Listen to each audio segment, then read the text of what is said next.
सभी भाइयों को सत श्री अकाल, नमस्ते, राम राम, अस्सलाम वालेकुम। मेरे दोस्तों, ये सच्ची घटना है पश्चिम बंगाल की। और राजधानी कलकत्ता में एक कॉलेज है, उसका नाम है आरजी मेडिकल कॉलेज। इस टाइम सोशल मीडिया पे बहुत ज़्यादा वायरल है वो ट्रेनी लेडी डॉक्टर के साथ में जो हुआ है, पूरी बर्बरता का जो मामला हुआ है। उसकी कुछ चीज़ें मुझे जो पता चली है सोशल मीडिया के माध्यम से, वो मैं आपको बताना चाहता हूँ। ये पूरी कहानी अभी तक जो सूत्रों से पता चली है वो ये पता चली है, एक संजय रावत नाम का आदमी है, उस पर जाकर रुक जाती है। अब मैं शुरू से आपको बताता हूँ। एक आदमी है संजय रावत, जो पुलिस कल्याण बोर्ड का सिटी वॉलेंटियर के रूप में काम करता है। और वो हमेशा कलकत्ता पुलिस की एक टी शर्ट है उसे पहन के घूमा करता था। लोग बाग ये समझते थे कि ये पुलिस वाले हैं। लेकिन वो क्या करा करता था, जो आरजी कर मेडिकल कॉलेज है, इसके अंदर कुछ तकनीक की वजह से मरीजों को एडमिट होने में दिक्कतें होती थी, तो वो उन्हें लाके वहाँ पे भर्ती कराता था और उनसे कुछ चार्ज लिया करता था। तो लोग बाग अस्पताल में उसका काफ़ी आना जाना था। लोग बाग काफ़ी अच्छी तरीके से उसे जानते थे, कहीं भी जा सकता था, किसी जगह भी किसी भी टाइम कोई रोक टोक उसके लिए नहीं थी। अब ये कहानी हो गई यहाँ। अब मैं शुरुआत करता हूँ उस ट्रेनी लेडी डॉक्टर की। अब वो डॉक्टर जो है रात को करीब 11 बजे अपनी मम्मी पापा से फ़ोन पे बात करती है। मम्मी कहती है, बेटी कैसी हो, क्या हो, ठीक हो? तो वो कहती है, मम्मी मैं बिल्कुल ठीक हूँ, अभी मैं राउंड पे जा रही हूँ और जो मरीज़ हैं, किसी को दवा देनी है, किसी को इंजेक्शन लगाना है, किसी को कुछ करना है, उसके बाद मैं फ्री होकर तुमसे बात करूँगा। फ़ोन रख देती है वो। फ़ोन रखने के बाद जो है वो राउंड पे निकल जाती है, मरीजों को देखती है, जिसको दवा देनी है दवा देती है, किसी के सुई लगानी है सुई लगाती है। जो जो मेडिसिन के काम होते हैं मरीजों को, वो सब निपटाने के बाद वो अपने जूनियर जो होते हैं डॉक्टर, उनके साथ में बैठ के, दो डॉक्टरों के साथ में बैठ के खाना खाती है। लगभग ये 1:30 से 2 बजे का वाक्य है। वो सब खाना खाते हैं, दोनों तीनों जने। खाना खाने के बाद वो अपने जूनियर कलीग जो होते हैं उनसे बोलती है कि मुझे कुछ थकान हो रही है, मैं जो हूँ आराम करना चाहती हूँ।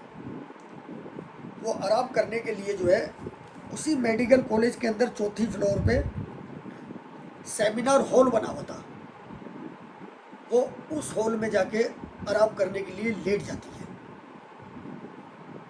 अब जो संजय रावत नाम का आदमी है, लगभग वो 1 बजे एक पेशेंट को लेके आता है, वो उसे एडमिट करवाता है।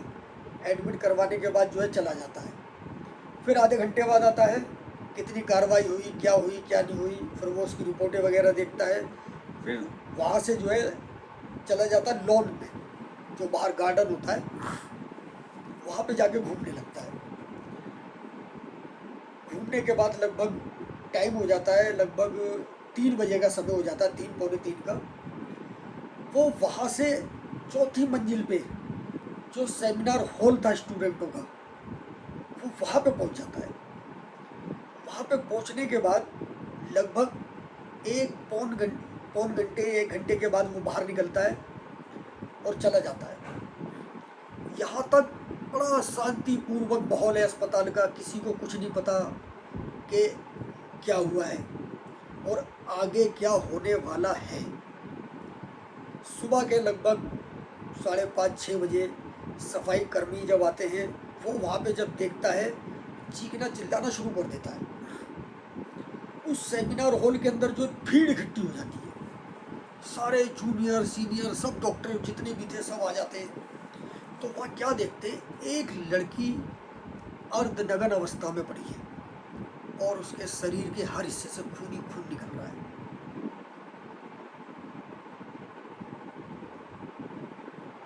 लोग बाग उसे देखा नहीं जा रहा था। वहीं से कुछ लोग लड़की की माँ बाप को फ़ोन करते हैं कि जी आपकी बेटी की तबीयत खराब हो गई है, आप अस्पताल आ जाइए। बाप को पता चलता है, बाप अस्पताल में जब फ़ोन करता है तो पता चलता है कि आपकी बेटी ने आत्महत्या कर ली।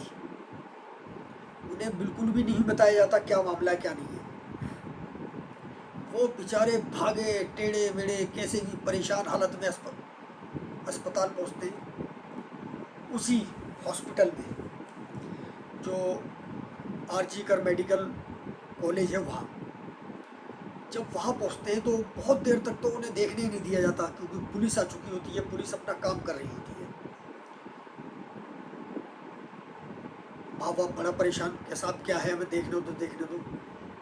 जब माँ बाप उस बेटी को देखते हैं अर्धनग्न व्यस्त अवस्था में, बाप की हालत खराब हो जाती है। माँ चीख चीख के कहती है, अभी तो कुछ घंटों पहले मेरी बात हुई है मेरी बेटी से, और ये क्या हुआ। बहरहाल लड़की मर जाती है। अस्पताल वाले उसको ले जाते हैं, पुलिस वाले आ जाते हैं, अपनी कस्टडी में लेने के बाद उसको पोस्टमार्टम के लिए लेके जाते हैं।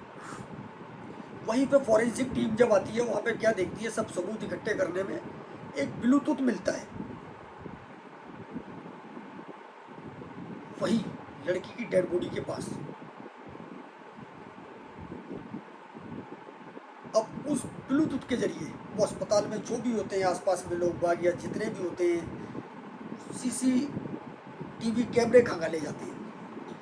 उस कैमरे में जो उस रूम के आसपास में जितने भी कर्मी जो भी आते हैं, उन सबको इकट्ठा किया जाता है। और फिर संजय राव का वो आना और जाना वो सब साबित हो जाता है कि संजय राय इस टाइम गया और 1 घंटे बाद या पौन घंटे बाद इस टाइम निकल के आया। अब वो कहते हैं अपने अपने आप जो है मोबाइल ऑन कीजिए और सब ब्लूटूथ खोलिए। जैसे ब्लूटूथ खोलते हैं वो संजय राय की डिवाइस उससे कनेक्ट हो जाती है। जो ब्लूटूथ होती है वो संजय राय के फ़ोन से कनेक्ट हो जाती है। पुलिस उसे अरेस्ट कर लेती है, उसे अपनी कस्टडी में लेके पूछताछ करती है। तो पूछताछ में कुछ चीज़ें वो बताता है।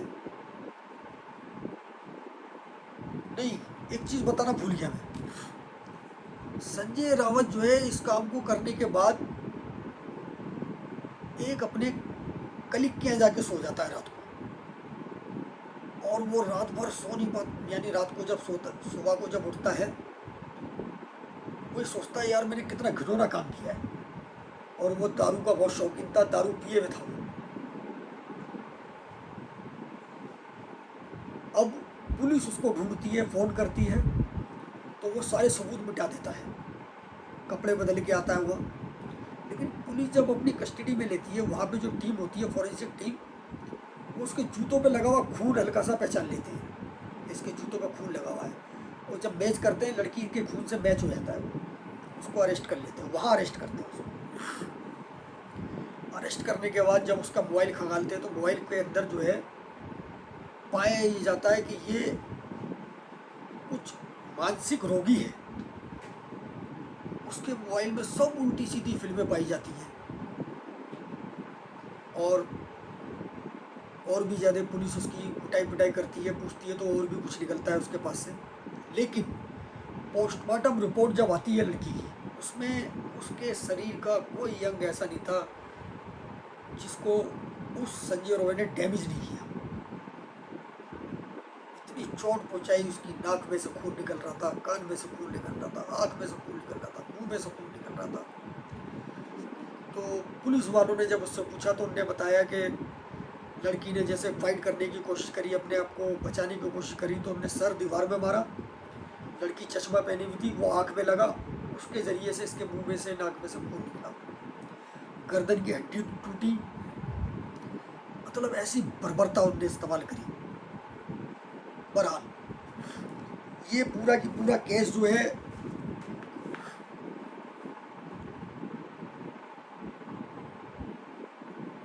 कोर्ट पहुंचा।